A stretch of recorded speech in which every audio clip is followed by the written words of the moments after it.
ચોથા બાળકને પણ લઈ અને કંસ પાસે ગયા છે. કંસે ચોથા બાળકને પણ પછાડીને મારી નાખ્યા છે. પાંચમું બાળક, છઠ્ઠું બાળક, છ બાળકોને કંસે મારી નાખ્યા છે.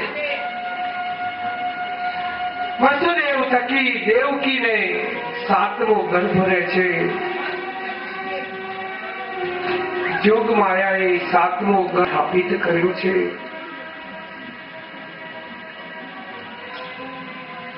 સમય જતા દેવકીને આઠમો ગર્ભ રહે છે અને આઠમો ગર્ભ રહેતા બરાબર શ્રાવણ માસ છે અને શ્રાવણ માસના વદમાં કૃષ્ણ પક્ષમાં આઠમના દિવસે યમુના પાણી હિલોળા દેતા હોય છે. સુંદર વાતાવરણ છે. ઝરમર ઝરમર વરસાદ વહી રહ્યો છે. કોયલ કુહુ કુહુ કરતી હોય, વીજળી ચડાકા કરતી હોય, કાળા રિવાંગ વાદળો થયા હોય, એવા સમયે મા દેવકીજીને ચતુર્ભુજ નારાયણ સ્વરૂપે ભગવાને દર્શન આપ્યા છે. બોલીએ ચતુર્ભુજ નારાયણ ભગવાન કૃષ્ણ કનૈયા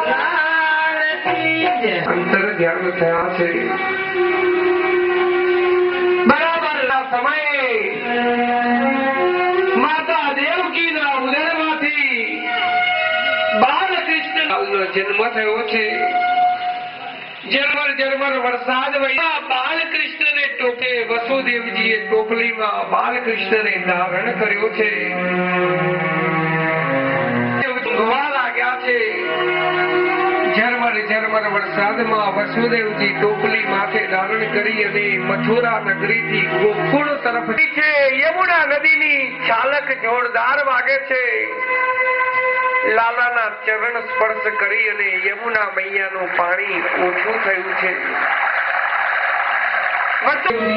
ગોકુળમાં પહોંચ્યા છે, જ્યાં નંદ અને યશોદાજી ગોકુળના રાજા નંદ બાબા કહેવાય.